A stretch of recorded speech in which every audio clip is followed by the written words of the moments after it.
अस्सलाम वालेकुम। उम्मीद करता हूँ कि आप लोग खैरियत से होंगे। इम्पॉर्टेंट सेशन बी और सेशन सी के मैंने आप लोगों को ग्रुप के अंदर सेंड कर दिए हैं और आप लोगों ने उसको याद भी कर लिया होगा। अब बारी आती है हमारे पास न्यूमेरिकल्स की कि हमारे पास इम्पॉर्टेंट न्यूमेरिकल्स कौन से हैं। अगर मैं आपसे कहूँ कि न्यूमेरिकल्स केमिस्ट्री के अंदर इम्पॉर्टेंट नहीं है तो ये बात गलत है, और अगर मैं ये कहूँ कि हमारे पास सिर्फ न्यूमेरिकल्स ही इंपॉर्टेंट है सेक्शन बी के लिए तो ये बात भी गलत है। आपने फिजिक्स के पेपर में देखा होगा कि ज़्यादातर हमारे पास न्यूमेरिकल्स आए थे, ठीक है। मगर केमिस्ट्री में अगर मैं आपसे बात करूँ कि सेक्शन बी के अंदर कितने न्यूमेरिकल्स आ सकते हैं तो मैं आपसे कहूँगा कि हमारे पास मिनिमम 4 और मैक्सिमम 6 आ सकते हैं। 4 से 6 न्यूमेरिकल्स आ सकते हैं, ठीक है, केमिस्ट्री के अंदर हमारे पास। और अगर हम फिज़िक्स के हवाले से देखें तो फिज़िक्स में आप लोगों ने देखा होगा कि अच्छे खासे न्यूमेरिकल्स जो शॉर्ट थे हमारे वो न्यूमेरिकल्स में ही कवर हो गए थे। अब हम बात करते हैं केमिस्ट्री के हवाले से, और केमिस्ट्री के अंदर बहुत सारी एक्टिविटीज़ होती हैं। आप लोगों ने पास पेपर या 10 ईयर उठा के अगर देखी होगी तो आप लोगों ने उसमें कुछ सवाल देखे होंगे। उन सवाल को मैंने एक वीडियो के अंदर कोशिश करूँगा कि इसको पूरी कवर करवा दूँ। तो हम बात करते हैं क्वेश्चन नंबर 1 की जानिब। अच्छा, अगर आप लोग सिर्फ थ्योरी करके चले जाएं, न्यूमेरिकल नहीं करें तो देखें उसमें भी आप लोग फंस सकते हैं, ठीक है। अगर आप लोगों को न्यूमेरिकल नहीं आ रहा होगा तो उससे भी आपके रह सकते हैं। तो न्यूमेरिकल की बहुत अहमियत है, और न्यूमेरिकल ये होता है, न्यूमेरिकल ईजी होते हैं। बस कुछ करें न्यूमेरिकल से, आप प्रैक्टिस करिए इंशाल्लाह ताला। अल्लाह ने चाहा तो इंशाल्लाह यही न्यूमेरिकल्स आएंगे, ठीक है। अच्छा, आप क्वेश्चन नंबर 1 की जाने पढ़ते हैं। लिखा हुआ है write down valency of following. Valency मालूम करके हमने बतानी है। अगर हम देखें तो ये कॉलम 1 में हमें क्या दिया हुआ है, एटॉमिक नंबर, दूसरे में दिया हुआ है वैलेंसी। एटॉमिक नंबर क्या है, 1 2 3 7 9 एटॉमिक नंबर दिए हुए हैं। क्या निकालनी है हमें फाइनली वैलेंसी निकालनी है। अब वैलेंसी क्या होती है, वैलेंसी को समझने से पहले हमें ये जानना जरूरी है कि हमारे पास क्या होता है, एक एटम होता है। क्या होता है, एक एटम होता है, ठीक है। अच्छा, हर चीज़ को आपको पता है स्टेबल होना होती है। हमारे पास हर चीज़ को क्या होना होता है, स्टेबल होना होता है, ठीक है। तो एटम क्या चाहता है, स्टेबल होना चाहता है। कोई सा भी एटम हो वो क्या चाहेगा, हमारे पास सिंपल स्टेबल होना चाहेगा, यानी स्टेबिलिटी की तरफ जाएगा, ठीक है। अब इसको स्टेबिलिटी किस तरीके से मिलेगी, अब इसको स्टेबिलिटी किस तरीके से मिलेगी, या तो डुप्लेट रूल से या तो ऑक्टेट रूल से। अब डुप्लेट रूल क्या होता है हमारे पास, अगर हमारे पास आखिरी शेल के अंदर 2 इलेक्ट्रॉन हो, कितने इलेक्ट्रॉन हो, आखिरी शेल में 2 इलेक्ट्रॉन हो, ठीक है, तो वो हमारे पास कौन सा रूल कहलाएगा, डुप्लेट रूल कहलाएगा। ऑक्टेट रूल हमारे पास क्या होता है, जिसके अंदर हमारे पास अगर 8 इलेक्ट्रॉन आ जाएं, अगर 8 इलेक्ट्रॉन ऑक्टेट में आ जाए और डुप्लेट में 2 इलेक्ट्रॉन आ जाए, तो इसका मतलब ये है कि हमारे पास जो है एटम स्टेबल हो गया है। इसका मतलब क्या है कि हमारे पास एटम स्टेबल हो गया। क्या बोला कि डुप्लेट, अगर ऑक्टेट रूल हमारे पास ओबे हो जाए, यानी कि डुप्लेट में 2 इलेक्ट्रॉन, ऑक्टेट में 8 इलेक्ट्रॉन, हमारे पास अगर कोई भी एटम कंप्लीट कर ले तो वो एटम क्या हो जाएगा, हमारे पास सिंपल स्टेबल हो जाएगा। अब इसको स्टेबल करने के लिए क्या होता है, या तो वो डोनेट करेगा इलेक्ट्रॉन या तो गेन करेगा। हम उसकी बात पे नहीं जाते, हम जाते हैं वैलेंसी के बारे में, ठीक है। और एटॉमिक नंबर देखते हैं। और आप लोगों को ये भी पता होना चाहिए कि एटॉमिक नंबर जो होता है हमारे पास, जो हमारे पास एटॉमिक नंबर होता है वो नंबर ऑफ इलेक्ट्रॉन के ही बराबर होता है, वो नंबर ऑफ इलेक्ट्रॉन के ही बराबर होता है, ठीक है। तो इधर जो एटॉमिक नंबर दिए हैं इसका मतलब क्या है, हमारे पास simple number of electrons, number of electrons, ठीक है। तो घबराइएगा नहीं, एटॉमिक नंबर का मतलब सिंपल क्या है, नंबर ऑफ इलेक्ट्रॉन्स। अब हम बात करते हैं इधर कितने एटॉमिक नंबर लिखा हुआ है, 1, कितना लिखा हुआ है, 1, ठीक है। और अगर मैं आपसे बात करूं तो इधर क्या लिखा हुआ है, सिंपल इधर मेरे पास 1 लिखा हुआ है, ठीक है। इधर हमारे पास क्या लिखा हुआ है, सिंपल 1। अच्छा, अभी इसको समझने से पहले एक और चीज़ समझ लेते हैं कि हमारे पास कितने शेल होते हैं। ये जैसे के शेल हो गया, एल शेल हो गया, हमारे पास एम शेल हो गया, ठीक है। इस फिलहाल इतने 3 ही पढ़ लीजिए। के अंदर कितने इलेक्ट्रॉन आ सकते हैं, 2। पहला शेल होता है हमारे पास, ठीक है, इसमें कितने इलेक्ट्रॉन आ सकते हैं, 2 आ सकते हैं। दूसरे में कितने आ सकते हैं, 8 आ सकते हैं। तीसरे में कितने आ सकते हैं, 18 आ सकते हैं, ठीक है। तो हमारे पास के शेल में कितने आते हैं, 2 आते हैं, एल में 8 आते हैं, एम में 18 आते हैं, ठीक है। शेल किस तरह बने होते हैं, शेल इस तरह बने होते हैं, जैसे ये एटम है, एटम के अंदर क्या है, प्रोटॉन है और न्यूट्रॉन है, इसके दरमियान क्या रिवॉल्व कर रहा है, हमारे पास इलेक्ट्रॉन रिवॉल्व कर रहा है, ठीक है। और इसके इसमें क्या बने हुए हैं, हमारे पास ये शेल बने हुए फिर इलेक्ट्रॉन के, ठीक है। पहला शेल जो कहलाता है वो के कहलाता है, दूसरा क्या कहलाता है, एल कहलाता है, तीसरा क्या क्या कहलाता है, हमारे पास एम कहलाता है। तो मैंने क्या लिखा, K shell, L shell, M shell. के अंदर 2 इलेक्ट्रॉन है, एल के अंदर 8 शेल है, एम के अंदर 18 इलेक्ट्रॉन है, सॉरी शेल नहीं, इलेक्ट्रॉन्स है हमारे पास फिल हो सकते हैं, ठीक है। अगर हम एटॉमिक नंबर की बात करें 1, अगर हम 1 की बात करें तो सबसे पहले हमारे पास क्या फिल होगा, के अंदर कितनी की गुंजाइश है, सर 2 की गुंजाइश है। कितना फिल हो रहा है, 1 फिल हो रहा है। कितना फिल हो रहा है, 1 फिल हो रहा है। और बचेगा कितना अब इसके अंदर, देखो 2 की गुंजाइश थी ना, अभी एक है कितना मेरे पास, सिंपल 1 है ना। तो अब क्या होगा, ये एक इसमें आ जाएगा। अब बचेगी कितनी जगह, एक जगह बचेगी। अब कितनी जगह बचेगी, याद रखो, एक जगह। है ना। और डुप्लीकेट रूल क्या बोलते हैं, 2 इलेक्ट्रॉन आ जाएंगे तो मामला क्या हो जाएंगे, सही हो जाएंगे। जबकि इधर 2 इलेक्ट्रॉन नहीं आ रहे, कितना इलेक्ट्रॉन आ रहा है, एक, कितना नहीं, कितना बचा, एक बचा, तो वैलेंसी क्या हो जाएगी, 1। वैलेंसी क्या हो जाएगी हमारे पास सिंपल, इसके अंदर हमारे पास जो वैलेंसी होगी वो हमारे पास सिंपल हो जाएगी 1 हो जाएगी। अब हम बात करते हैं एटॉमिक नंबर 2 की जाने, ठीक है। एटॉमिक नंबर 2, अगर ये समझ नहीं आया तो इधर आ जाओ, एटॉमिक नंबर 2। अब देखो 2 इलेक्ट्रॉन्स हैं, सबसे पहले कौन से शेल से हमारे पास आएगा, के शेल। के में कितने होते हैं, 2, और कितने नंबर ऑफ इलेक्ट्रॉन्स है, 2 ही हैं, तो 2 भर गए इसके अंदर, इलेक्ट्रॉन्स आ गए। तो जब 2 इलेक्ट्रॉन्स आ जाएंगे तो वो कौन सा रूल कंप्लीट कर रहा होगा, डुप्लीकेट रूल कंप्लीट कर रहा होगा। इसका मतलब ये है कि कोई भी एटम अगर हमारे पास डुप्लीकेट रूल कंप्लीट करेगा तो वो क्या हो जाएगा, स्टेबल हो जाएगा। क्या हो जाएगा, स्टेबल। और उसकी वैलेंसी क्या हो जाएगी, सिंपल 0 हो जाएगी। क्यों, क्योंकि ना तो उसको इलेक्ट्रॉन गेन करना है, ना तो लॉस करना है, ना तो इसको किसी को इलेक्ट्रॉन देना है एटम को, ना तो लेना है। तो हमारे पास जो वैलेंसी होगी वो क्या होगी, 0 हो जाएगी, ठीक है। जबकि ऊपर वाले केस में जो एटॉमिक नंबर 1 था मेरे पास, यानी नंबर ऑफ इलेक्ट्रॉन 1 है, तो इसका मतलब क्या है मेरे पास कि इसको एक इलेक्ट्रॉन चाहिए, इसको एक इलेक्ट्रॉन चाहिए, ठीक है। तो इसलिए मैंने इधर 1 लिखा। अब हम बात करते हैं एटॉमिक नंबर 3 की जाने। एटॉमिक नंबर 3 है तो मतलब नंबर ऑफ इलेक्ट्रॉन कितने हैं, 3 है। तो के अंदर कितने आ सकते हैं, के अंदर 2 फिल हो गए, थे कितने, 3, तो 2 इधर फिल हो गए, एक इधर से मेरे पास फिल हो जाएगा। इधर 8 की जगह खाली है, एक फिल हो गया, तो कितनी जगह बची, 7 जगह बची। कितनी जगह बची मेरे पास, सिंपल 7 की जगह बची है। कितनी जगह बची है, 7, ठीक है। तो ये याद रखना, इधर कितना इलेक्ट्रॉन भरा है, इस केस में एक इलेक्ट्रॉन भरा है, ठीक है। अब मैं आप लोगों से ये पूछता हूँ, कि जो एल शेल था इसको, इसके अंदर, अच्छा इससे समझने से पहले एक और बात याद रखें कि ये जो डुप्लीकेट रूल होता है ना हमारे पास, ये जो डुप्लीकेट रूल होता है वो सिर्फ हाइड्रोजन और हीलियम के लिए काम आता है। मतलब सिर्फ 1 एटॉमिक नंबर या 2 एटॉमिक नंबर के लिए काम आता है। बाकी जितने भी आगे हैं हमारे पास एलिमेंट्स है वो ऑक्टेट रूल कंप्लीट करते हैं। या तो 8 इलेक्ट्रॉन होंगे तो हमारे पास एटम स्टेबल होगा, अदरवाइज नहीं होगा, ठीक है। तो अगर हम बात करें 3 के ऊपर, तो 3 के अंदर 2 इधर जगह फिल हो गई और एक इधर फिल हो गई। तो इधर कितनी जगह खाली बाकी है, अभी 7। कितनी जगह खाली बाकी है, 7 जगह खाली है ना, 7 जगह खाली है। 7 भरेंगे तो क्या होगा, ये ऑक्टेट कंप्लीट हो जाएगा। या तो इसके पास ये हल है, या तो इसके पास ये हल है कि इसके पास जो एक इलेक्ट्रॉन था वो किसी को डोनेट कर दे। वो किसी को क्या करे, डोनेट कर दे। जब ये डोनेट कर देगा हमारे पास तो सिंपल क्या हो जाएगा, ये स्टेबल हो जाएगा। अगर ये डोनेट कर देगा तो हमारे पास सिंपल क्या हो जाएगा, स्टेबल हो जाएगा। सर स्टेबल क्यों होगा, देखो उसके पास 3 थे ना। अगर ये इलेक्ट्रॉन किसी को भी दे देगा, ठीक है, हाइड्रोजन है, फर्ज करें हाइड्रोजन है, हाइड्रोजन को इसने क्या करा, एक इलेक्ट्रॉन हाइड्रोजन को दे दिया, तो अब इसके पास कितने बचे, 2 बचे। और देखो 2 हमारे पास सिंपल क्या हो रहा है, ऑक्टेट रूल हमारे पास कंप्लीट हो जा रहा है, ठीक है। अच्छा ये लिथियम भी हमारे पास ये करता है डुप्लीकेट रूल कंप्लीट, ठीक है। तो इस तरीके से हमारे पास क्या होगा सिंपल, इसके लिए हमारे पास, अच्छा अब मुझे ये बताओ, अगर आपके पास सिंपल क्या है, हमारे पास ये एक स्टूडेंट है, इधर कितने स्टूडेंट है, 7 स्टूडेंट है, ठीक है। और ये एक क्लास मेरे पास ये रही, और एक क्लास मेरे पास ये रही। इस क्लास को नाम दिया ए, इस क्लास को नाम दिया मैंने बी, ठीक है। और एक क्लास के अंदर कितने बच्चे हैं, 7 बच्चे हैं। एक क्लास के अंदर मेरे पास कितने बच्चे हैं, 7 बच्चे। और एक क्लास में कितने बच्चे हैं, 1 बच्चा है। अब ये बताओ मुझे ट्रांसफ़र करना कहाँ आसान रहेगा। मैं क्या कहूँगा कि भाई क्लास एक ही रूम में हो रही है, ठीक है। तो मैं क्या करूँगा कि मैं जो बी वाला जो बच्चा होगा, जो बी सेक्शन के अंदर, जो बी क्लास के अंदर एक बच्चा होगा, उसको क्या बोलूँगा, भाई तुम उठो और फ़ौरन ए में आ जाओ, ठीक है। क्यों, क्योंकि इधर एक बच्चा था। और अगर मैं ए से बी में बोलूँगा कि 7 बच्चों को बोलूँगा कि भाई तुम बी सेक्शन में आओ, तो ये मुश्किल हो जाएगा। क्यों, क्योंकि 7 बच्चे उठ के आएंगे, शोर शराबा होगा, ये होगा, ठीक है। तो इस 7 को लाना इधर मुश्किल है, एक को लाना आसान है। तो होगा क्या हमारे पास कि ये इलेक्ट्रॉन को क्या करेगा, सिंपल हमारे पास क्या करना चाहेगा, ये लॉस करना चाहेगा, ठीक है। अब जब लॉस करना चाहेगा, कितना लॉस करेगा, 1। कितना करेगा, 1। तो आंसर क्या हो जाएगा, इसकी वैलेंसी 1 हो जाएगी। अगर ये भी समझ नहीं आया तो 7 पे देखो, इंशाल्लाह 7 पे समझ आ जाएगा। देखो 7 लिखा हुआ है, नंबर क्या लिखा हुआ है, 7। पहले शेल में कितने भर सकते हैं, 2 भर गए, कितने बचे, 5। एल में कितनी की जगह खाली है, 8 की, कितने भर गए, 5 भरे। तो भाई कितनी की जगह खाली है, कितनी की जगह खाली है हमारे पास, सर तो हमारे पास खाली है कितनी की जगह, 3 की जगह खाली। कितनी की खाली है, 3 की जगह खाली है, ठीक है। अब ये बताओ 3 किसी से लेना आसान है या 5 देना किसी को आसान है, जाहिर सी बात है सर 3 इलेक्ट्रॉन ले लेंगे तो वो ज़्यादा ईजी है ना भाई। 3 इलेक्ट्रॉन लेंगे तो स्टेबल हो जाएगा एटम, क्योंकि 8 की तरफ जा रहे हैं। 5 और 3 कितना होता है, 8 होता है ना। इस तरीके से इसकी वैलेंसी मेरे पास क्या हो जाएगी, 3। अब एटॉमिक नंबर है 9, एटॉमिक नंबर है 9। के में कितने भरे, 2। और हमारे पास सिंपल इसके अंदर कितने भरे, 7 भरे जाएंगे, क्योंकि 9 है ना, तो 2 + 7 9 हो गए। 9 नंबर ऑफ इलेक्ट्रॉन्स थे ना हमारे पास। तो अब क्या होगा, इसके अंदर 7 भरेंगे तो इसके अंदर कितनी जगह बाकी है, 1 की जगह खाली है, 1 की जगह खाली है।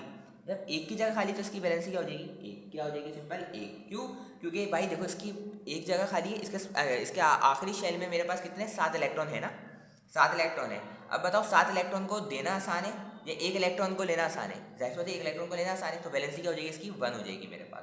तो इस तरीके से हमने वैलेंसी को क्या करा है, वैलेंसी के चार्ट को हमने इस तरह कंप्लीट किया, ठीक है। सिंपल सी लॉजिक हमने यूज़ की है, अगर आपको समझ नहीं है तो आप लोग दोबारा इसको रिपीट करके देख सकते हैं। क्वेश्चन नंबर 2 है, write down the names of following compounds. In compounds के हमने क्या लिखने हैं, नाम लिखने हैं, ठीक है।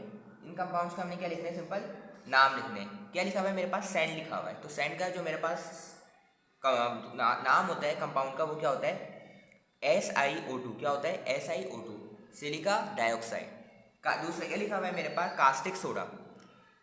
कास्टिक सोडा हम लिखते हैं सोडियम हाइड्रोक्साइड को कहते हैं। दूसरा क्या लिखा हुआ है, कॉमन सॉल्ट, या इसको दूसरे लफ्जों में हम क्या कहते हैं, रॉक सॉल्ट। ये क्या होता है हमारे पास, जो हम लोग नमक इस्तेमाल करते हैं घर में, ये हमारे पास वही होता है, क्या, NaCl। फोर्थ वन है हमारे पास वॉशिंग सोडा। वॉशिंग सोडा हमारे पास क्या फॉर्मूला होता है वॉशिंग सोडा का, sodium carbonate dot 10 molecules of water, ठीक है, sodium carbonate dot 10 moles of water. Lime stone हमारे पास क्या होता है, लाइम स्टोन होता है हमारे पास कैल्शियम कार्बोनेट। क्या होता है, कैल्शियम कार्बोनेट। कैल्शियम ऑक्साइड क्या होता है हमारे पास, CaO, कैल्शियम ऑक्साइड। ग्लूकोज का फॉर्मूला हमारे पास क्या होता है, ग्लूकोज का फॉर्मूला C6H12O6। ग्लूकोज का क्या फॉर्मूला होता है, C6H12O6। एसिडिक एसिड का हमारे पास क्या फॉर्मूला होता है, एसिडिक एसिड का हमारे पास फॉर्मूला होता है CH3COOH। इस तरीके से मैंने आप लोगों के सामने सारे जो कंपाउंड्स के नेम्स थे वो लिख दिए मेरे लिए, ठीक है। अब हम आगे मूव करते हैं और आगे क्वेश्चंस को, न्यूमेरिकल्स को सॉल्व करते हैं कि हमारे पास आगे क्या लिखा हुआ है। क्वेश्चन नंबर 3 को देखते हैं, और क्वेश्चन नंबर 3 को अब हम सॉल्व करने जा रहे हैं और देखते हैं कि हमारे पास क्वेश्चन नंबर 3 किस तरीके से सॉल्व होगा, ठीक है। इंपॉर्टेंट न्यूमेरिकल है हमारे पास, इसको हम सॉल्व करते हैं और देखते हैं कि किस तरीके से हमारे पास सॉल्व होगा। क्वेश्चन नंबर 3 की जानिब अगर हम देखें तो क्या लिखा हुआ है हमारे पास, क्वेश्चन नंबर 3 के अंदर लिखा हुआ है calculate the number of moles. क्या मालूम करना है, नंबर ऑफ मोल्स। अगर आप लोगों ने मेरे फिजिक्स के जो न्यूमेरिकल मैंने कराए थे उसमें आपने वीडियो देखी हो तो आप लोगों ने देखा होगा कि मैंने आप लोगों को सवाल को रीड करना सिखाया था उसके अंदर, ठीक है। उसमें आपको क्या बताया था, सवाल को, क्वेश्चन को रीड करना सिखाया था, और मैंने कहा था कि जो अगर आप लोग क्वेश्चन को रीड करना आ गया आप लोगों को तो आपसे तमाम न्यूमेरिकल्स आराम से सॉल्व हो जाएंगे। और आप लोगों ने देखा भी होगा कि जो मैंने न्यूमेरिकल्स दिए थे वो बोर्ड में आए थे, ठीक है। तो आप लोगों ने अगर वीडियो को देखा होगा तो आप लोगों ने ईजिली उसको क्या कर लिया होगा, सॉल्व कर लिया होगा। तो भाई क्वेश्चन को रीड किस तरह करते हैं जो न्यू स्टूडेंट्स हैं, भाई बात सुनो, क्वेश्चन को बस आपने पूरा रीड कभी नहीं करना है। आपने क्या करना है, बस आपने पढ़ना शुरू करा, जो चीज़ आपको पता चल रही है वो आपने सीधा डेटा में लिख देनी है, ठीक है। फॉर्मूले की टेंशन आप लोगों ने लेने की ज़रूरत नहीं है। सवाल क्या है, calculate the number of moles. क्या मालूम करें, नंबर ऑफ मोल्स को डिनोट करते हैं स्मॉल n से, क्वेश्चन मार्क मालूम करना था ना भाई। और क्या मालूम करना है, नंबर ऑफ मॉलिक्यूल्स। क्या मालूम करनी है, दूसरी चीज़ मुझे मालूम करनी है, number of molecules, question mark. Present in 8 ग्राम, 8 ग्राम क्या दे दिया है मुझे, मास इन ग्राम। 8 ग्राम क्या है मेरे पास भैया, मास इन ग्राम है, ठीक है भाई। तो मास इन ग्राम को शो करते हैं स्मॉल m से, जो कि है हमारे पास 8 ग्राम ऑफ ग्लूकोज का भी फॉर्मूला पढ़ा था पीछे, C6H12O6। तो अब हमारे पास जो एलिमेंट है वो क्या है हमारे पास, C6H12O6, ठीक है। जो भी एलिमेंट अगर आपके पास आ जाए उसका हम क्या निकालेंगे, सबसे पहले मोलर मास निकालेंगे। क्या निकालेंगे हम, सबसे पहले मोलर मास निकालेंगे, और मोलर मास को डिनोट करते हैं कैपिटल M से। तो सर बताएं मोलर मास किस तरह निकालते हैं। देखो उससे पहले आप लोगों को ये जानना ज़रूरी है कि हमारे पास जो कार्बन का एटॉमिक मास होता है वो क्या होता है हमारे पास, ये सवाल में गिवन होगा पेपर के अंदर आप लोगों के पास, ठीक है। हाइड्रोजन का क्या होता है हमारे पास, 1 होता है, ये गिवन होगा भाई, ये टेंशन लेने की जरूरत नहीं है, जो मैं लिख रहा हूँ पर ये टेंशन लेने की जरूरत नहीं है, ये लिखा हुआ होगा, ठीक है। 16 होता है, ये जो मैंने ऊपर लिखा है ये टेंशन ही लेना, ये गिवन होगा इंशाल्लाह ताला, ठीक है। अब सर मोलर मास निकालते किस तरह, बात ही आ गई। मुझे गौर से देख के बताओ इधर कार्बन कितने, 6 कार्बन है, कितने कार्बन है, 6 कार्बन है, तो 6 लिख दो, फिर मल्टीप्लाई लिख दो। अब कार्बन का एटॉमिक मास क्या है, 12, कितना है 12, तो 12 से मल्टीप्लाई करा दो बस, सही है। अब क्या करो, कार्बन की बारी खत्म, हाइड्रोजन की, तो प्लस लिख दो, जब बारी खत्म हो जाए प्लस लिख दो, फिर हाइड्रोजन कितना है 12, कितना है 12, तो 12 लिख दो, 12 मल्टीप्लाई बाय इसका जो एटॉमिक मास था 1। फिर हाइड्रोजन की बारी खत्म हो गई, अब ऑक्सीजन तो प्लस लिख दो। अब ऑक्सीजन कितना है 6, कितना है 6। अब 6 को किससे मल्टीप्लाई करेंगे, उसका एटॉमिक मास यानी कि 1 से। अब जस्ट इसको फाइनली सॉल्व कर लो और आंसर निकाल लो। 6 12 का होता है 72, 12 1 का होता है 12, 6 1 का होता है 6। 72 में 12 जमा करेंगे तो 84, 84 में 6 जमा करेंगे तो 90 ग्राम। तो मोलर मास हमारे पास कितना आ गया है 90 ग्राम। कितना आ गया हमारे पास, सिंपल 90 ग्राम आ गया। तो अब हम डाल लेते हैं हेडिंग सॉल्यूशन की। अब हमें फाइनली हेडिंग डाल लेते हैं सॉल्यूशन की। और सबसे पहले क्या निकाल लेंगे, number of moles. Number of moles निकाल लेते हैं सबसे पहले। तो सर नंबर ऑफ मोल्स का फॉर्मूला क्या होता है भाई, नंबर ऑफ मोल्स का फॉर्मूला होता है mass in gram upon molar mass. Number of moles का हमारे पास क्या फॉर्मूला होता है, mass in gram upon molar mass. ठीक है, small M upon capital M. Just values को रखते हैं और आंसर निकालते हैं। स्मॉल एम ऐसे रखा, स्मॉल एम क्या है मास इन ग्राम, क्या है मास इन ग्राम, जो कि ये रहा 8 ग्राम। कितना है 8 ग्राम, तो मैंने इधर लिख दिया 8 ग्राम। कैपिटल एम कितना है, कैपिटल एम हमने निकाला था कितना 90, कितना निकाला था 90, तो 90 लिख दो। अब इसको जस्ट हम सॉल्व करते हैं और इसको सॉल्व करके हम देखते हैं कि हमारे पास क्या आंसर आ रहा है। तो इसको कैलकुलेट करने के बाद हमारे पास जो आंसर आ रहा है वो आ रहा है 0.0888। ठीक है, तो ये हमारे पास क्या निकाल लिया हम लोगों ने, नंबर ऑफ मोल्स। तो ये हमारे पास जो है वो आए 0.088888 फिर 8 मोल्स। ठीक है, अब हम निकालते हैं फाइनली नंबर ऑफ मॉलिक्यूल्स। तो नंबर ऑफ मॉलिक्यूल्स निकालने का क्या फॉर्मूला होता है हमारे पास, नंबर ऑफ मॉलिक्यूल्स निकालने का जो हमारे पास फॉर्मूला होता है वो होता है small N multiply by Avogadro number. और एवोगैड्रो नंबर क्या होता है 6.02 एक्सपोनेंशियल 23। ये कांस्टेंट होता है, आपको याद करना पड़ेगा। ठीक है, 6.02 एक्सपोनेंशियल 23। नंबर ऑफ मॉलिक्यूल्स निकालना है, स्मॉल एन कितना आया है अभी निकाला है sir 0.0888 exponential 6.02 exponential 23। Scientific calculator allow नहीं होता आप लोगों के पास, तो आप लोगों ने क्या करना है जस्ट इन नंबर्स को आपस में मल्टीप्लाई कराएं। नंबर को आपस में मल्टीप्लाई कराइए कैलकुलेटर के अंदर अपने सिंपल कैलकुलेटर के ज़रिए, और आंसर देखिए क्या आ रहा है आप लोगों के पास 0.53511 एक्सपोनेंशियल 23। आप लोगों के पास उम्मीद करता हूँ यही आंसर आ रहा होगा। अब हम चेक करते हैं कि हमारे पास आंसर हमारे पास गलत आ रहा है, देखते हैं। ओह अच्छा, इधर मैंने क्या करा देखिए, ये गलती हो गई है। 6 था तो 6 को मल्टीप्लाई कराया उसके एटॉमिक मास से 12 से। कितने हाइड्रोजन थे 12, तो उसको मल्टीप्लाई कराया उसके एटॉमिक मास से 1 से। इधर देखें ऑक्सीजन में मैंने क्या करा है 6 लिखा और 6 के बाद मल्टीप्लाई कराना था इसके एटॉमिक मास से, कितना था 16। कितना था भाई 16। तो इधर मैंने क्या करा है गलती करी है, तो इधर हम लोग दोबारा इसको कैलकुलेट कर लेते हैं। सिंपल करा सब सही है, जैसा हम इसको क्या कर लेते हैं कैलकुलेट कर लेते हैं ताकि हमारे पास आंसर क्या आ सके, सही आ सके। तो इधर मेरे पास जो मॉलिक्यूलर मास आएगा वो कितना आएगा, सिंपल 180 आएगा। कितना आएगा 180 आएगा। ठीक है, ये 96 आ रहा है हमारे पास। तो इस तरीके से हमने क्या करा है इसका सिंपल मॉलिक्यूलर मास निकाला है। जैसे मैं 16 लिखना भूल गया था, ठीक है याद रखिएगा। तो इधर एम कैपिटल एम की जगह भी क्या आ जाएगा मेरे पास 180 आ जाएगा। कितना आ जाएगा मेरे पास सिंपल 180। तो अब मैं 8 को डिवाइड कराऊंगा 180 से, जो मेरे पास आंसर आ रहा है 0.04 8 की जगह 4 आ जाएगा। ठीक है, और इस n की जगह क्या आ जाएगा सिंपल मेरे पास 4 4 4 एंड 4। अब इसको सिंपल आप इससे मल्टीप्लाई कराएं और आंसर बताएं मेरे पास क्या आंसर क्या आ रहा है 6.02 को मल्टीप्लाई कराने के बाद आंसर बताएं। अब आंसर आ रहा है 0.2675। ये नहीं है, इसको सिंपल से मल्टीप्लाई कराइएगा 0.0444 को मल्टीप्लाई करेगा 6.02 से, तो आंसर हमारे पास आ रहा है 0.26755 एक्सपोनेंशियल 23। आपको पता है आंसर को हमें क्या लेकर आना पड़ता है, एक डिजिट के बाद लेकर आना पड़ता है। तो मुझे पॉइंट इधर मूव कराना है और उल्टे हाथ से लेके जा रहे हैं, तो काम क्या हो रहा है मामला ख़राब हो रहे हैं।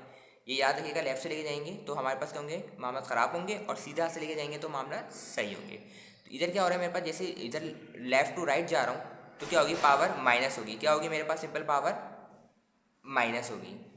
तो 23 में से 1 गया, कितना बचा 2.6755 एक्सपोनेंशियल 22।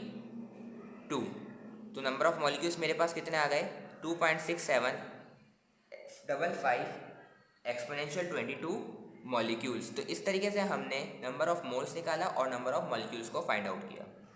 दोबारा बता देता हूँ, सिंपल हमने क्या करा है, नंबर ऑफ मोल्स निकालने का फॉर्मूला क्या होता है small M upon capital M. Small M की जगह स्मॉल एम की वैल्यू रखी, कैपिटल एम की जगह कैपिटल एम, इसको जस्ट डिवाइड कराया कैलकुलेटर से, आंसर आ गया। नंबर ऑफ मॉलिक्यूल्स का क्या फॉर्मूला होता है, small N multiply by Avogadro number, ये आपको याद करना पड़ेगा। नंबर ऑफ मोल्स कितने आए थे, 0.044 आए थे, इसको मल्टीप्लाई करेंगे 6.02 से, आंसर ये आएगा।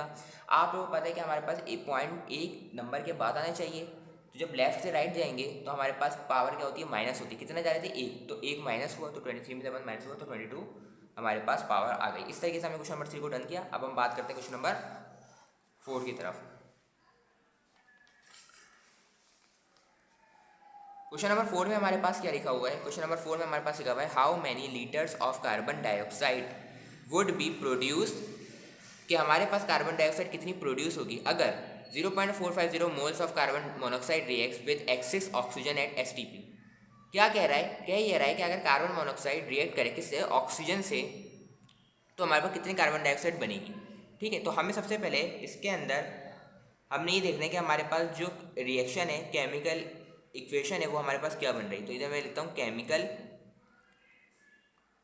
डेटा में क्या लिखूँगा, chemical equation is given by, ये आपको सवाल से ही प्रेडिक्ट करनी है। ठीक है, क्यों, क्या लिखा हुआ है, कार्बन डाइऑक्साइड बनेगी, तो मेरे पास प्रोडक्ट में क्या बनेगी, सिंपल कार्बन डाइऑक्साइड। क्या बनेगी, सिंपल कार्बन डाइऑक्साइड। अब कौन मिलकर बना रहा है, कार्बन मोनोक्साइड ऑक्सीजन के साथ मिलकर बना रहा है, तो कार्बन मोनोक्साइड किसे बोलते हैं, CO को, और ऑक्सीजन तो O2 होता है, सिंपल। तो अब ये कह रहा है कि हमारे पास, अब हम इसका दोबारा क्या करते हैं, क्वेश्चन को रीड करते हैं ताकि हम इसको सिंपल सिंप्लीफाई कर सकें। क्या लिखा हुआ है, how many litres of carbon monoxide would be produce. ठीक है, यानी कि मुझे मालूम क्या करना है, वॉल्यूम मालूम करना है। क्या मालूम करना है, वॉल्यूम मालूम करना है, किसका, कार्बन डाइऑक्साइड का। वॉल्यूम ऑफ कार्बन डाइऑक्साइड का हमें मालूम करना है।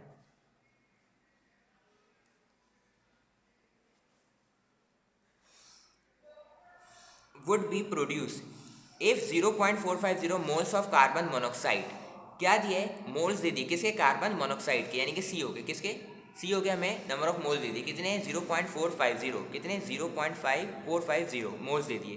तो इसको नाम दे देते हैं नंबर ऑफ मोल्स का, क्या, N1। क्या नाम दे देते हैं, N1, जो कि कितने, 0.450 हमारे पास नंबर ऑफ मोल्स। आगे क्या लिखा हुआ है हमारे पास, reacts with excess oxygen at STP. ठीक है, कि हमारे पास रिएक्ट कर रहा है ऑक्सीजन से, और ऑक्सीजन का कुछ भी नहीं बताया, और लिखा हुआ है एट एसटीपी। क्या लिखा हुआ है, एट एसटीपी। तो यानी कि वॉल्यूम जो हमें मालूम करना है कार्बन डाइऑक्साइड का, वो किस पे मालूम करना है, एसटीपी के ऊपर मालूम करना है। किस पे मालूम करना है, एसटीपी पे। ये इंपॉर्टेंट चीज़ है, तो इधर मैंने लिख दिया सिंपल एसटीपी। अब हम क्या करते हैं, फाइनलाइज इसको, जो हमारे इक्वेशन लिखी थी, इसको बैलेंस करते हैं। क्या करते हैं, इसको बैलेंस करते हैं।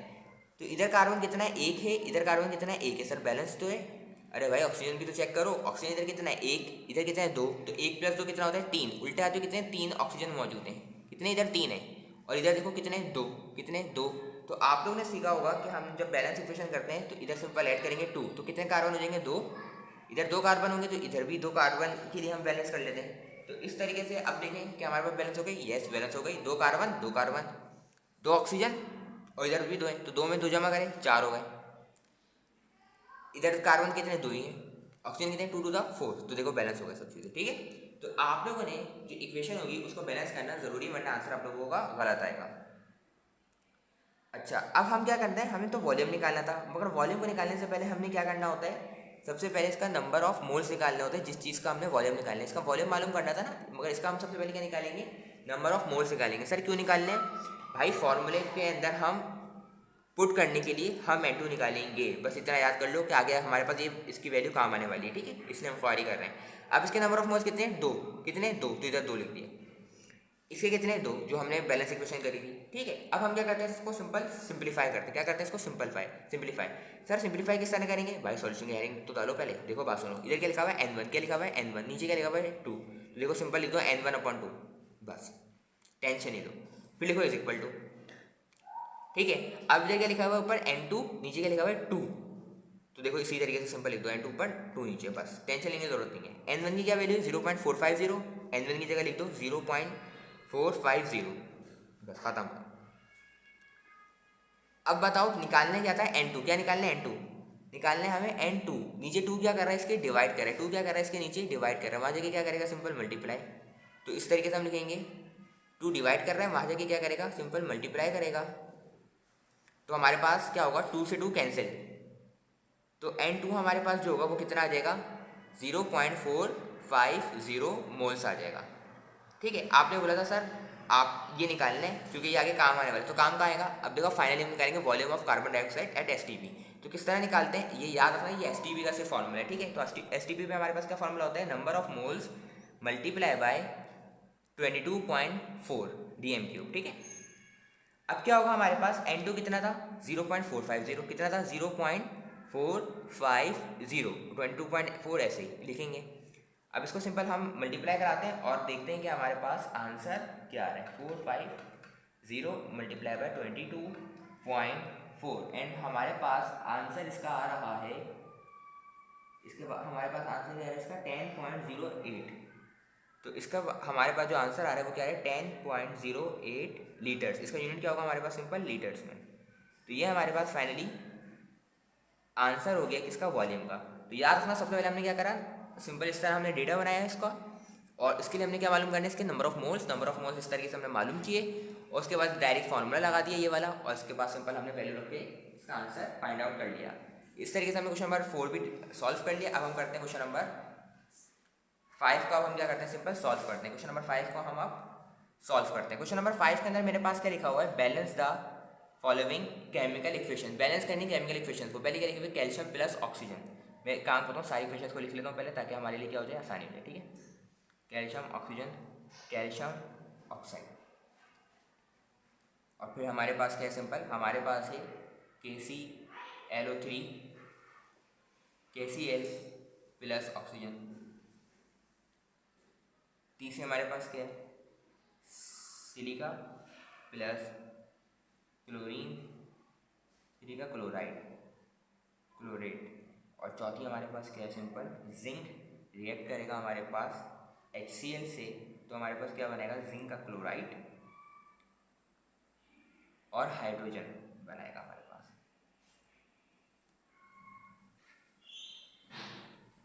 चलिए आप इसको सॉल्व करते हैं और देखते हैं हमारे पास बैलेंस इक्वेशन किस तरीके से करते हैं बाय इंस्पेक्शन मेथड। ठीक है ना, फर्स्ट ईयर के अंदर आप लोग बैलेंस इक्वेशन सीखेंगे बाय आयन इलेक्ट्रॉन मेथड। ठीक है, अभी आप कौन सा करें? Bye inspection method. तो हम क्या करते हैं? सबसे पहले लिखते हैं रिएक्टेंट। क्या लिखते हैं? रिएक्टेंट। और इधर लिख देते हैं प्रोडक्ट। जो उल्टे हाथ पे साइड पे होते हैं ये वाले, इसे हम कहते हैं रिएक्टेंट, इसे कहते हैं हम प्रोडक्ट, जो राइट हैंड साइड पे होते हैं हमारे पास। अब रिएक्टेंट में देखो कौन कौन से एलिमेंट्स हैं। इधर कैल्शियम है और ऑक्सीजन है, इधर कैल्शियम लिखा और इधर ऑक्सीजन लिख लिया आपने।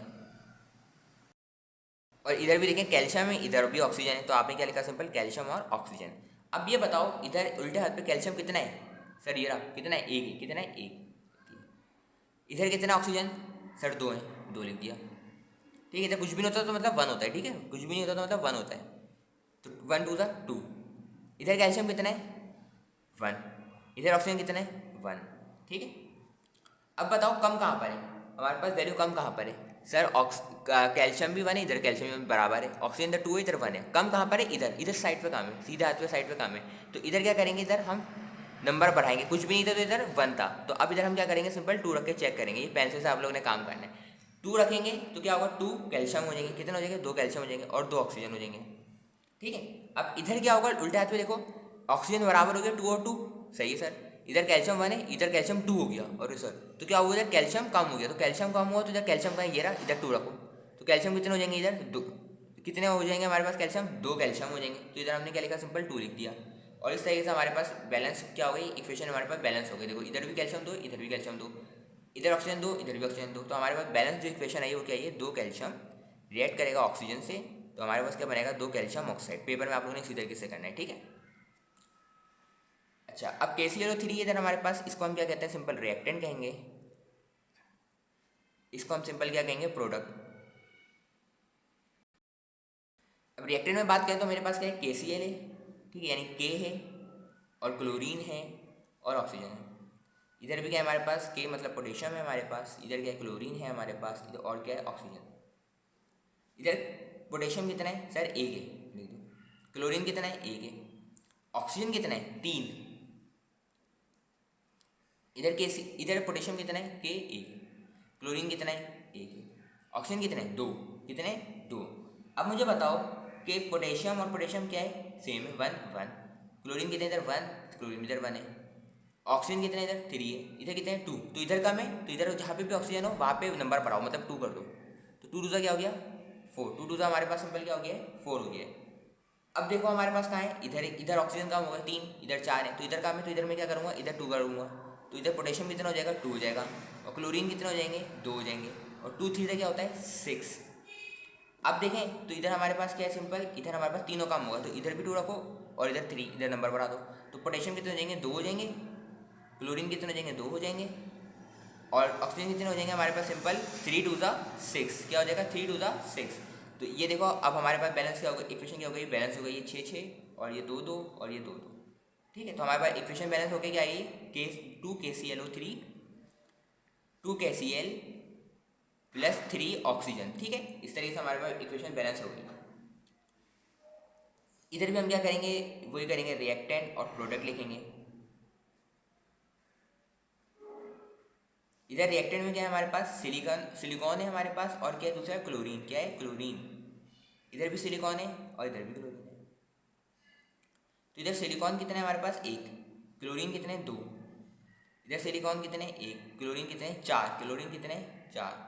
अब इधर कम क्या है हमारे पास, सिलिकॉन भी बने, इधर कार्बन भी, सिलिकॉन इधर भी बने, क्लोरीन 2 है, इधर क्लोरीन 4 है, तो इधर क्लोरीन 2 है तो इधर हम 2 लगा देंगे, ठीक है। तो 2 2 से क्या होता है 4, तो 4 4 बराबर हो गया, तो ये मेरे पास फाइनली आंसर हो गया, ये क्या हो गया फाइनली आंसर हो गया। अब हम बात करते हैं इसकी, तो इसमें क्या करेंगे हमारे पास रिएक्टेंट ही है हमारे पास उल्टे हाथ वाला, लेफ्ट हैंड साइड वाला, और राइट हैंड साइड वाला हमारे पास क्या सिंपल प्रोडक्ट है। तो रिएक्टेंट में अगर हम बात करें तो कौन सा एलिमेंट है, जिंक है हमारे पास, और क्या है हाइड्रोजन है और क्लोरीन है। जो रिएक्टेंट में एलिमेंट्स होते हैं वो 100% क्लोरीन में, वो हमारे पास प्रोडक्ट में भी होते हैं, ठीक है ना। तो इस तरीके से हमने लिख लिया। अब मुझे बताओ जो जिंक में कितने हैं, फटाफट से बताओ जिंक में कितने एलिमेंट्स है, 1 लिख दो। हाइड्रोजन कितना है मेरा भाई 1, क्लोरीन कितना है 1, सही है। अब जैसे बताओ जिंक कितना है, जल्दी से बताओ 1 है, क्लोरीन कितना है 2 लिख दो, और हाइड्रोजन कितना है 2। अब बताओ फटाफट से कम काम करें, जिंक 1 1 बराबर हो गए हैं, हाइड्रोजन 1 इधर हाइड्रोजन 2, इधर क्लोरीन 1 इधर क्लोरीन 2, तो मतलब मेरे पास इधर HCl को बनाना पड़ेगा हाइड्रोजन को, तो इधर हाइड्रोजन को बनाने के लिए हाइड्रोजन इधर है तो इधर हाइड्रोजन लिख दिया। फिर सवाल क्या हमने इधर क्यों नहीं लिखा, तो भाई तू जिंक को क्यों छेड़ रहा है फालतू में, जब जिंक बराबर है तो, ठीक है ना। तो बदतमीजी है भाई, सिंपल सी बात है। तो हाइड्रोजन कितना हो जाएगा 2, क्लोरीन कितना हो जाएगा सिंपल 2, देखो बैलेंस हो गई इक्वेशन, तो ये मेरे पास फाइनली आंसर हो जाएगा, ठीक है। बैलेंसिंग इक्वेशन बहुत आसान होती है, आप लोगों को करना सिखा दिया मैंने, इसको करें ताकि आप लोगों के नंबर्स आराम से आप लोगों को मिल सकें। एक और लास्ट वाली हमारे पास क्या थी, अच्छा कार्बन डाइऑक्साइड वाली, इसको भी कर ही देते हैं भाई, ठीक है। आप लोगों के सर ने कंप्लीट नहीं कराया। क्या है भाई, कार्बन ऑक्सीजन से रिएक्ट करेगा, क्या बनेगा कार्बन डाइऑक्साइड। ये क्या है मेरे पास सिंपल रिएक्टेंट है, ये मेरे पास सिंपल क्या है रिएक्टेंट है, और ये मेरे पास क्या सिंपल प्रोडक्ट, क्या है भाई प्रोडक्ट। रिएक्टेंट में क्या है कार्बन है, और क्या है ऑक्सीजन, क्या है मेरा भाई कार्बन और ऑक्सीजन। इधर क्या है कार्बन, इधर भी ऑक्सीजन है। इधर कार्बन की तादाद बताओ कितनी है, सर 1 ही है तो 1 लिख दो। ऑक्सीजन कितने 2, इधर कितने कार्बन 1, ऑक्सीजन कितने मेरे पास 2 हैं, मेरे ख्याल से ये मैंने गलत दिखा है, नहीं बल्कि सही है, ठीक है। इधर क्या है मेरे पास 2 हैं, तो अब आप देखो इधर 1 है इधर भी 1, इधर 2 इधर भी 2, तो देखो इसको आपको बैलेंस करने की जरूरत ही नहीं है, फाइनली आपके पास आंसर ही हो गया, ठीक है। तो मजाक करने के लिए देता क्या है, तो ये हमारे पास फाइनली आंसर हो गया, ठीक है। तो बोर्ड में अगर ऐसा आ जाए तो आप लोगों ने घबराना नहीं है भाई, वही हमारे पास सिंपल आंसर हो जाएगा, ठीक है। मगर देख के आप लोगों ने काम करना है। अब हम पढ़ते हैं अपने नेक्स्ट क्वेश्चन की जानिब, जो कि हमारे पास है क्वेश्चन नंबर 5, जो कि हमारे पास क्वेश्चन कौन सा है, क्वेश्चन नंबर 5 हमारे पास क्वेश्चन है। क्या लिखा हुआ है, कंप्लीट द टेबल, क्या लिखा हुआ है कंप्लीट द टेबल। एलिमेंट्स दिए हुए हाइड्रोजन नाइट्रोजन नियोन, और उसके एटॉमिक नंबर भी दिए हुए, हाइड्रोजन का 1 है, नाइट्रोजन का 7 है, नियोन का 10 है, और शेल दिए हुए K shell L shell M shell. तो सर ये शेल कौन सी वाला है, तो भाई शेल हमारे पास कौन सी वाला है, देखो एक होता है हमारे पास, एक अदद होता है हमारे पास क्या एटम, एक अदद क्या होता है हमारे पास एटम, ठीक है। तो एटम के अंदर हमारे पास होते हैं प्रोटॉन जिसके ऊपर पॉजिटिव चार्ज होता है, और एक होता है हमारे पास इलेक्ट्रॉन जिसके ऊपर चार्ज होता है नेगेटिव, ओ सॉरी न्यूट्रॉन होता है हमारे पास जिसके ऊपर चार्ज होता है हमारे पास नो चार्ज, कोई भी चार्ज नहीं होता, तो मैं इसको 0 बना दूँ। और बहुत फारिक लोग होते हैं जिसके दरमियान गोल घूम रहे होते हैं, जो कि हैं इलेक्ट्रॉन, क्या है हमारे पास जो कि इलेक्ट्रॉन इसके दरमियान गोल घूम रहे होते हैं, चक्कर लगा रहे होते हैं, ठीक है। अब जो पहला जो हमारे पास चक्कर लगा रहे होते हैं जिस जगह पे, उसे हम कहते हैं शेल, और उसे हम नाम देते हैं के शेल का, क्या नाम देते हैं के शेल का। फिर जो दूसरा चक्कर होता है हमारे पास उसे हम नाम देते हैं एल शेल का, तीसरा जो होता है हमारे पास उसको एंड कहते हैं, चौथा हमारे पास एन होता है, ठीक है। अच्छा, अब इसके अंदर क्या होता है, जितने भी इलेक्ट्रॉन होते हैं हमारे पास, पहले इसमें आते हैं के में, फिर एल में आते हैं, फिर एम में, फिर एन, इस तरह सोन चलते रहते हैं। पहले कहाँ पर आएंगे, के में, फिर एल में आएंगे, फिर एम में। ठीक है, तो इसमें जानना जरूरी है कि के में कितने शेल आ सकते हैं, 2। कितने आ सकते हैं, 2। एल में कितने आ सकते हैं, 8। एम में कितने आ सकते हैं, 18। इतनी बात याद समझ आई, के में 2 आ सकते हैं, एल में 8, एम में 18। अब देखो हाइड्रोजन का एटॉमिक नंबर कितना है, 1। अच्छा, याद रखना एटॉमिक नंबर का मतलब भी क्या होता है, नंबर ऑफ इलेक्ट्रॉन्स। तो कितना इलेक्ट्रॉन है, नंबर ऑफ इलेक्ट्रॉन कितना है, 1। कितना है, 1। तो के में कितना आ सकता है, 2। और सबसे पहले हम कहाँ जाएंगे, के में, तो के में एक ही भर गया। और एल और एम में कितने, कुछ भी नहीं है सर, क्योंकि एक इलेक्ट्रॉन ही एक ही था। अब कितने एटॉमिक नंबर है हमारे पास, नंबर ऑफ इलेक्ट्रॉन 7। कितने, 7। तो सबसे पहले हम क्या करेंगे, के में कितने लिख सकते हैं, के में कितने लिख सकते हैं, कितनी गुंजाइश है हमारे पास, लिमिटेशन है 2, तो 2 लिख दिया। अब कितने बचे, 5, तो 5 लिख दो। ठीक है, तो और एम में कितने बचेंगे, 0। ठीक है, क्योंकि 2 7 हो गए ना हमारे पास। अब न्यून के कितने, 2। कितने, 2, वो 10। तो 10 में सबसे पहले कहाँ जाएंगे, के पास, भैया के पास कितनी जगह, 2, 2 लिख दो। अब कितना बचे इधर, 8। फिर एल में जाएंगे, एल में कितनी जगह होती है, 8 ही होती है, तो भाई 8 लिख दो। और एम में जाएंगे, जरूरत ही नहीं, आंसर हो गया। ये हमारे पास फाइनली आंसर हो गया। अगर इधर 11 लिखा हुआ तो इधर मेरे पास 1 आता। ठीक है, तो इस तरीके से हमने क्वेश्चन नंबर 5 भी सॉल्व कर लिया। अब हम आते हैं क्वेश्चन नंबर 6, जो कि मोस्ट इंपॉर्टेंट हमारे पास है, न्यूमेरिकल। उसको हम सॉल्व करते हैं। इसके अंदर लिखा हुआ है हमारे पास कंप्लीट द टेबल। क्या लिखा हुआ है, कंप्लीट द टेबल। एक लेफ्ट हैंड साइड पे दिया हुआ है एटॉमिक नंबर, क्या दिया हुआ है, 11 12 13 14 15। दिया हुआ है number of proton, number of electron निकालने हैं, इलेक्ट्रॉनिक कॉन्फ़िगरेशन आपने करनी है, और वैलेंस इलेक्ट्रॉन आपने लिखने हैं। इलेक्ट्रॉनिक कॉन्फ़िगरेशन हम किस तरह करेंगे, वही के एल एम के फॉर्म में। ठीक है, यानी कि के अंदर कितने इलेक्ट्रॉन होते हैं हमारे पास, 2। एल में कितने होते हैं हमारे पास, 8 होते हैं। और एम में 18, जो भी मैंने पिछले सवाल में आपको समझाया है। ठीक है ना, तो इसको सबसे पहले हम कर लेते हैं इलेक्ट्रॉनिक कॉन्फ़िगरेशन। सबसे पहले हम क्या कर लेते हैं, इलेक्ट्रॉनिक कॉन्फ़िगरेशन कर लेते हैं। बताया था ना, पहले में 2 होते हैं, दूसरे में 8, तीसरे में 18। तो इसको सबसे पहले हम कर लेते हैं, ताकि आप लोगों ने भूल जाओगे हैं। तो एटॉमिक नंबर क्या है मेरे पास, 11। कितने एटॉमिक नंबर, 11। तो नंबर ऑफ इलेक्ट्रॉन भी कितने हैं, 11। तो 11 तो पहले में कितना सकते हैं, 2, तो 2 लिख दो। अब फिर कितना आ सकते हैं, 8 लिख दो। कितने हो गए, 2 8 10। कितना बचा, 1। तो अब एम में आएंगे, एम में कितनी गुंजाइश है, 18 की, मगर हमें काम कितने का है, 11। देखो 2 8 1, कितना होगा, 11 होगा। ठीक है, अब 12 करने तो क्या होगा, सिंपल 2 लिखे, फिर 8 लिखा, फिर 2 लिख दो, 12 होगा। फिर क्या करेंगे, 2 8 3 13, 2 8 4 14, 2 8 5 15। इस तरीके से हमने इलेक्ट्रॉनिक कॉन्फ़िगरेशन को क्या करा, सिंपल कंप्लीट कर लिया। अब हम बात करते हैं वैलेंस इलेक्ट्रॉन के बारे में। किसके बारे में हम बात करते हैं, वैलेंस इलेक्ट्रॉन के बारे में। मैंने आप लोगों को क्या कहा था, वैलेंस इलेक्ट्रॉन क्या होते हैं हमारे पास, वो हमारे पास इलेक्ट्रॉन्स होते हैं जो सिंपल हमारे पास क्या हो, सिंपल हमारे पास जो आखिरी शेल में आ रहे हो। ठीक है, और जो हमारे पास ऑक्टेट रूल या डुप्लेट रूल को कंप्लीट करना चाहते हो। डुप्लेट रूल क्या होता है हमारे पास, जिसको जिस एटम को हमारे पास 8 इलेक्ट्रॉन आखिरी शेल में कंप्लीट करने होते हैं, उसे हम ऑक्टेट रूल कहते हैं। और ऑक्टेट रूल करने से क्या फ़ायदा होता है हमारे पास, वो एटम स्टेबल हो जाता है। ठीक है, अच्छा अब क्या होगा, इसके अंदर मेरे पास क्या है, एक इलेक्ट्रॉन है। ठीक है, कितना है, एक। तो अब ये क्या करेगा, जो एटम होगा मेरे पास, वो क्या करेगा, इस इलेक्ट्रॉन को क्या करेगा, लॉस करेगा, और वापसी किस स्टेट में आ जाएगा, इसके पास 8 बचेंगे। अगर इसको लॉस कर देते तो कितना हो जाएगा, 8 आ जाएगा ना। और 8 पे देखो ये मेरे पास क्या है, सिंपल ये एटम स्टेबल हो जाएगा। तो इसका बैलेंस इलेक्ट्रॉन कितना है, 1। यानी इसको 1 को भगाना है। इसको कितने को भगाना है, 2 को भगाना है, लिख दो। इसको कितने को भगाना है, 3 को भगाना है। इसको कितने को भगाना है, 4 को भगाना है। और इसको कितना भगाना है, 5 नहीं, 5 क्यों भगाना है भाई, समझाया तो था क्वेश्चन नंबर 1 में ही बैलेंस इलेक्ट्रॉन के बारे में। आखिरी शेल में कितने इलेक्ट्रॉन चाहिए, 8। कितने चाहिए, 8। अभी है कितने, 5 है। कितने, 5 है अभी।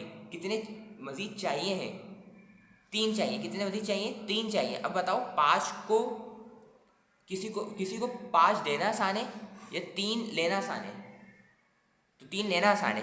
क्यों, क्योंकि देखो 5 अगर आप किसी को दोगे इलेक्ट्रॉन, तो ये ज़्यादा, इसमें ज़्यादा आपको एनर्जी रिक्वायर्ड होगी, जबकि 3 इलेक्ट्रॉन लेने में आपको ज़्यादा एनर्जी रिक्वायर्ड नहीं होगी। ठीक है ना, देखो 5 ज़्यादा है, 3 कम है, तो जैसे मैं कम की तरफ जाऊँगा तो 3 इलेक्ट्रॉन क्या करेगा, ये गेन। तो मेरे पास जो वैलेंसी होगी इसकी क्या हो जाएगी, 3 हो जाएगी। इसको आपने याद रखना है अच्छे से। ठीक है, तो मैं क्वेश्चन नंबर 1 में बहुत डिटेल में समझा चुका हूँ। अब बात आती है नंबर ऑफ प्रोटॉन की और नंबर ऑफ इलेक्ट्रॉन की। नंबर ऑफ प्रोटॉन और नंबर ऑफ इलेक्ट्रॉन की अब हमारे पास सिंपल बात आती है। ठीक है, तो नंबर ऑफ प्रोटॉन हमारे पास क्या होता है, जितने एटॉमिक नंबर होते हैं उसे ही हम नंबर ऑफ प्रोटॉन कहते हैं, उसे ही हम क्या कहते हैं, नंबर ऑफ प्रोटॉन कहते हैं। ठीक है, तो और एटॉमिक नंबर को हम डिनोट किससे करते हैं, जेड से करते हैं। किससे करते हैं हम एटॉमिक नंबर को डिनोट, जेड से करते हैं। और जितने हमारे पास नंबर ऑफ प्रोटॉन होते हैं उतने ही हमारे पास नंबर ऑफ इलेक्ट्रॉन होते हैं। ठीक है, जितने नंबर ऑफ प्रोटॉन होते हैं हमारे पास उतने ही नंबर ऑफ इलेक्ट्रॉन होते हैं। अच्छा, अब मैं इसको थोड़ा एडवांस करता हूँ इस टेबल को, और मैं लिखता हूँ कि मैं इधर एक और कॉलम बनाता हूँ जिसके अंदर मुझे मालूम करना है नंबर ऑफ न्यूट्रॉन। क्या मालूम करना है? Number of neutron. ये मैंने कॉलम बना दिया, तो सिंपल नंबर ऑफ न्यूट्रॉन मुझे मालूम करना है, ठीक है। और एक और कॉलम बना देता हूँ इधर छोटा सा, कि मुझे क्या मालूम करना है? इधर मास नंबर मालूम करना है। क्या मालूम करना है इधर मुझे? Mass number. मास नंबर को डिनोट करते हैं ए से, ठीक है। मैं लिख देता हूँ इधर मास नंबर। क्या है? मास नंबर लिख दिया मैंने। क्या लिख दिया? Mass number. अब मास नंबर हमारे पास क्या होता है? मास नंबर हमारे पास क्या होता है? मास नंबर होता है हमारे पास प्रोटॉन और न्यूट्रॉन को मिला के, तो क्या बनता है हमारे पास? Mass number. क्या बनता है? Mass number. हमारे पास सिंपल क्या बनेगा? Mass number. अब मास नंबर क्या है हमारे पास? प्रोटॉन और न्यूट्रॉन, ठीक है। तो अब हमारे पास इधर प्रोटॉन और न्यूट्रॉन किस तरीके से आएंगे हमारे पास? अगर हमारे पास जब भी मास नंबर हमें मालूम करना हो, तो हम क्या करेंगे? प्रोटॉन न्यूट्रॉन जमा करेंगे, तो वो हमारे पास मास नंबर होगा। नंबर ऑफ न्यूट्रॉन के लिए मैं भी बताता हूँ। अच्छा, अगर नंबर ऑफ न्यूट्रॉन चाहिए होंगे ना, तो वो आपको मास नंबर बताएगा, वो आपको मास नंबर बताएगा। तो इधर मैं बिल फर्स्ट करें 23 लिखता हूँ, ठीक है। क्या लिखता हूँ? 23, इधर लिखता हूँ 24, इधर लिखता हूँ 26, इधर लिखता हूँ 28, ऐसे लिख रहा हूँ, ठीक है। इधर लिखता हूँ 29 मास नंबर। तो अब हमारे पास क्या होगा? नंबर ऑफ न्यूट्रॉन किस तरह निकालेंगे हम? नंबर ऑफ न्यूट्रॉन निकालेंगे बड़ी वैल्यू में से छोटी वैल्यू को माइनस कर देंगे। मतलब ये कि हमारे पास ये 23 है, 23 को माइनस किससे करेंगे हम? 23 को माइनस करेंगे हम 11 से। तो 23 को 11 से माइनस करेंगे तो आंसर आ जाएगा न्यूट्रॉन का 12। 24 को 12 से माइनस करेंगे 12 आ जाएगा। 26 को 13 से माइनस कराएंगे तो 13 आ जाएगा। 28 को 14 से क्या करेंगे? माइनस, तो 14 आएगा। 29 को 15 से करेंगे तो 14। अगर हमें नंबर ऑफ न्यूट्रॉन निकालना है, अगर हमें नंबर ऑफ न्यूट्रॉन निकालना है, तो मास नंबर हमें गिवन होगा, ये याद रखना, ठीक है। घबराने की जरूरत नहीं है, मास नंबर हमें गिवन होगा।